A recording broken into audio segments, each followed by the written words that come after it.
Death by Bunjie.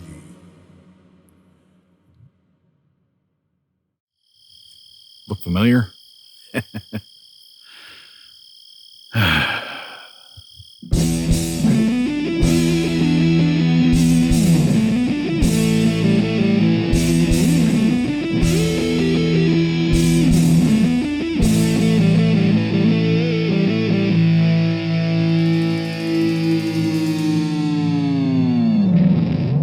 Last year, Bunjie and I went to Maine. We spent a week up there chasing black bears. We didn't even see a bear. That, my friends, is unfinished business. So, Bunjie and I head back to Maine this year to chase black bears. There was really a lot of pressure on me going to Maine this year. I'm getting older, right? I'm 50 years old, and I'm thinking, the time will come when I'm no longer able to travel that far away from home, 9-10 hours in a car, in order to set myself up for a hunt.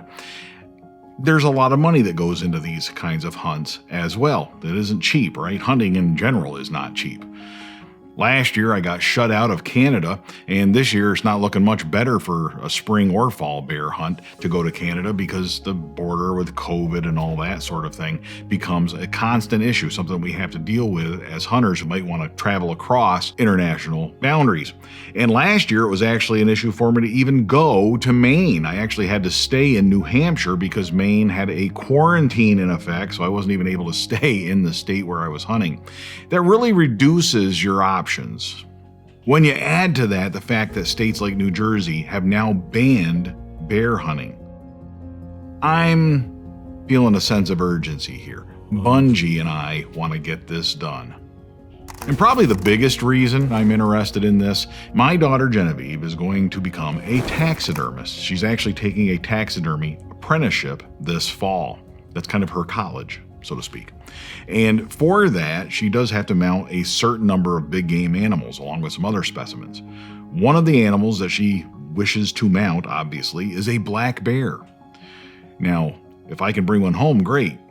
If I don't, then she's going to have to purchase that hide from someone else and mount that one. I'd really rather fill up my trophy room with a bear that Genevieve mounted than one that Bunjie and I killed. Last year was a tough one for me. I hunted 6 nights in Maine, 6 evening hunts, 2 different sites, and saw 0 bears. Your typical Maine forest I've come to find that had a lot of rocks on the ground, all that sort of thing, and the pines spread throughout. Scent was a problem last year, perhaps. Maybe the bears were smelling me. I had one sit last year where I am certain there was a bear near me, but I was hunting out of a ground blind, and I think that bear smelled me. This year, I'm also using the Maine Hunter arrows that were a gift from a friend of Bunjie. These are arrows that are made in Russia and actually don't get sold here. They're hard to even look up on the internet, but they were a gift from him for me to try out with Bunjie, and I appreciated that so much. Last year I took those arrows and I was really hoping to kill a Maine black bear with a Maine Hunter arrow, just because I think that's kind of cool. And unfinished business. We're going to try it again this year. Back to Maine we go, set up in northern central Maine, I guess. I don't really know even the county that I was hunting in without going back and looking at the paperwork.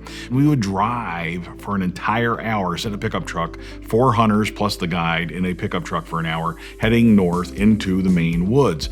Maine has a lot of land that is paper mill land. It's paper companies that make paper, and they own all the timber and they own all this land, and they lease it out. After driving for an hour on a paved road to get to the location, we'd spend another half hour or so traveling 3 or even 4 miles on logging roads back into these Maine forests. Now in Maine, you do hunt bears over bait. That is one of the legal methods. You can also hunt bears with hounds, and you can also hunt bears by trapping. I think hunting over a bait barrel is a great way to hunt black bears. It gives me an opportunity to sit carefully and quietly off to the side with the crossbow It tells me where the shot is likely to take place if I do get an opportunity. It also gives me a chance to observe the bears when they come in. Wait and see if there are little cubs with it, because I don't want to shoot a sow that has little cubs. I also want to be able to gauge the size of the bear and make sure that I'm not shooting a cub. My first setup was a really nice one just off from a creek, set up in a tree stand, the barrel off to my left. I really do appreciate it when guides set the bait sight up off to my left, because I'm right-handed and I can swing to the left and shoot that way. Makes it a lot easier.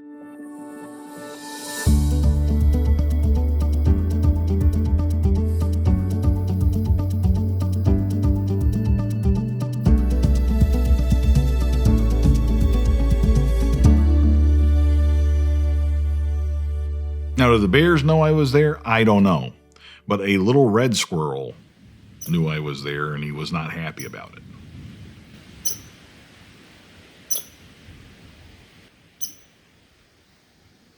My first night in a tree stand in Maine for my second ever bear hunt, and it rained. And I mean, it rained hard. I was pretty worn down at this point, having sat through that rain and not seen a bear 2 nights in a row. By the third night, I was starting to think, man, is this going to be last year all over again? I head out for my third night, sitting in a tree stand overlooking a nice little spot with a blue barrel. Yes, a blue barrel. I know it sounds kind of silly, but I even joked about that in a live stream once, that the blue barrel kind of symbolizes bear hunting to me. 20, 30 yards from a bait pile, from a big blue barrel, right? And it better be blue. Previously, I've sat in front of a green and white barrel, brown barrels, and now the blue barrel. I'm thinking my luck's about to change. Now, this setup I really, really like. I'm in a tree stand overlooking that straight shot in front of me, and to my right, I can see mountain ash berries all over the bank. Those kind of stand out because this time of year they're ripe.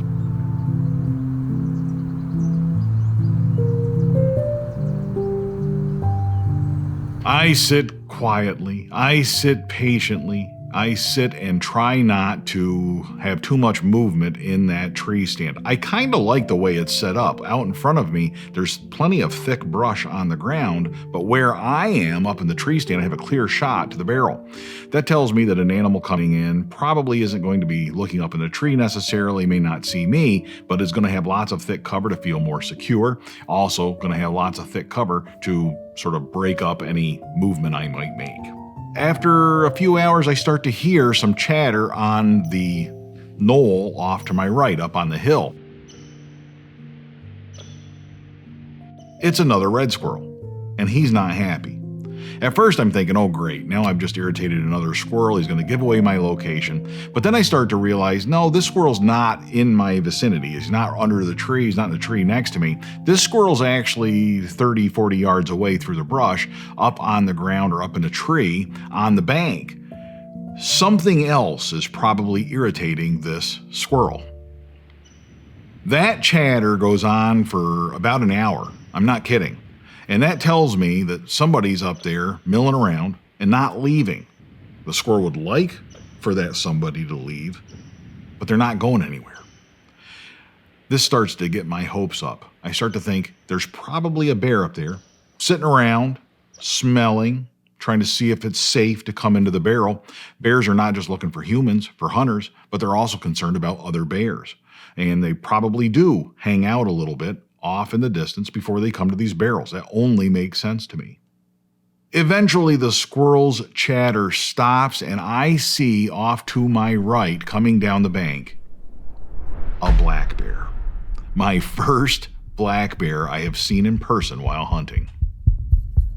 It's really going to happen. It's really going to happen. Bunjie and I are going to get a shot. I am so excited. I am breathing so heavy. The whole time that this bear is coming down the hill, I'm trying to get my pulse down a little bit, trying to calm down. I'm breathing deeply. It's not working. I am about as nervous as I was when I shot my first deer. There was nothing I was going to do to keep myself from being nervous and excited about this opportunity. A lot has gone into this moment, and it's really up to me now to make sure I don't screw it up. Second trip to Maine, a bear for Genevieve to mount as part of her taxidermy apprenticeship.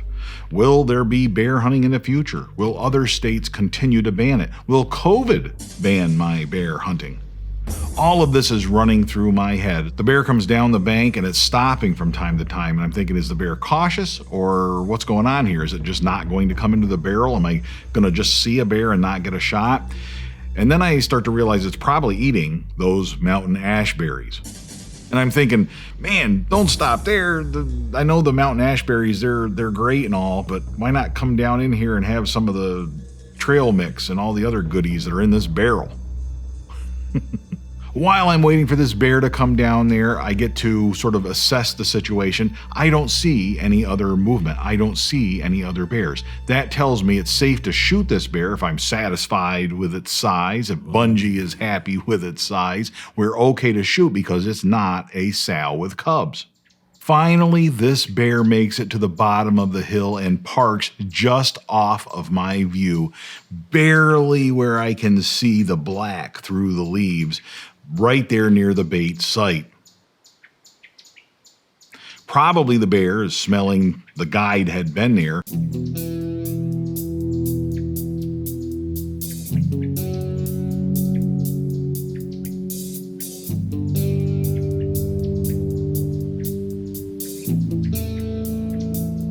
Finally, that bear comes into view. I can tell you right now without hesitation, there was never a moment when I saw this bear that I was not going to shoot this bear. It's cub free and it is plenty big for me. When this bear stops, it pauses, it smells the barrel. Yeah, it's true, that bear's gonna go around to the other side, most likely. But Bunjie and I, we don't wait on shots. We're going to take that shot.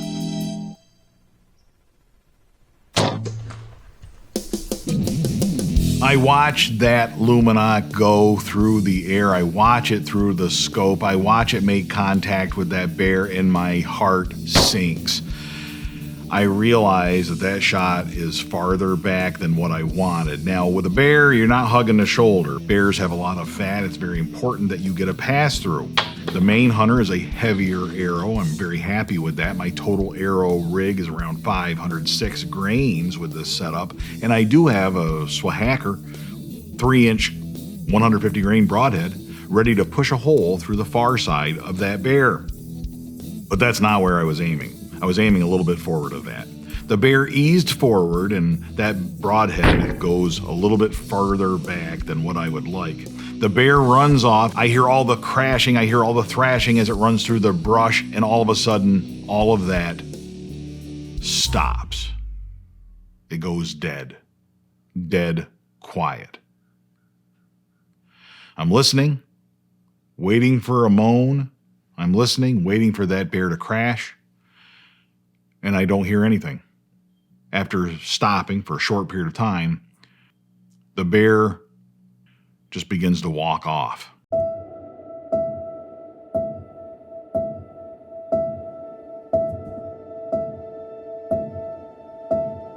I don't know everything about bears, but I know a lot about hunting deer with a crossbow, and that is not a good sign. Another thing I know from hunting deer with a crossbow is if you're questioning the shot, you don't get right down and go after that bear.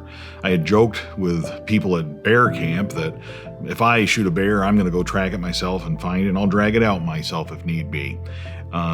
That's not what I was going to do in this scenario. I'm not going to look for that wounded bear alone. I sit in the tree stand for 10-15 minutes. I look through the Tacticam footage the best I can and look at some of the screenshots of that footage. I can tell you that there's absolutely no cell service where I am, not even close, so that certainly is not an option. I don't have anybody to call or send messages to. And after 15 minutes or so, I quietly pack up my gear. I didn't even walk to the barrel to look for blood. I simply headed back out to the logging road where I came in. Well, what a rookie. I just came from up there. He made his way down the slope to the barrel, and I took a shot. And he was easing forward just as I pulled the trigger, and it went back farther than what I wanted. You don't want to hug the shoulder on these bears. The lungs are, go back quite a ways, but I don't know if I got lungs or not. He ran about 30 yards and stopped. It sounded like he stopped. Didn't hear a moan. Heard a little bit more movement out in there. We'll see. Fortunately, the guide has, there's my gear. There's old Bunjie. Fortunately, the guide has a dog with him. The dog is a bear dog and will chase a bear. I didn't walk over to the barrel. I didn't go anywhere near it. I just left.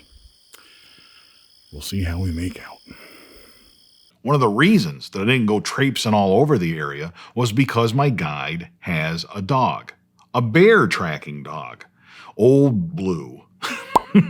I can tell you that this is an uncomfortable scenario for me, having to track a wounded bear with a guide and 3 other hunters when I'm that far away from home. I did not record any footage of this. I'm just going to tell the story the best I can and use some stock footage. I walk a quarter of a mile or so further. I finally meet up with the guide. I show him my screenshots. I tell him about the shot. I tell him what I think happened. We drove around. We gathered up the other hunters. The first spot of blood that we saw actually was brown. It was not encouraging at all. But then we saw a little bit of good blood. Some nice, bright red blood. The guide leads his dog in on a leash. A bear guide who's licensed by the state is able to do that, is also able to carry a sidearm and finish off any wounded bear if that happens, if we locate the bear. I put all of my faith and confidence into this guide and his dog Blue to find this bear. We follow the dog through the woods of Maine, and I gotta tell you, it's kind of rough walking through the woods of Maine. Everywhere you step, there is a round boulder sticking out of the ground, and there's a tree next to it there and a tree next to it there, and you have to climb under something or over something with every step. The dog loved this. I can tell you that dog was having the time of his life. This is a vacation for that dog. We walked all the way up that mountain, the 4 hunters, including myself, trying to keep up with the guide. That dog never barked once throughout this entire track. Off the leash, I am told, the dog would bark all the time. But the dog knows that while he's on the leash, it's just his job to use his nose and guide the hunters.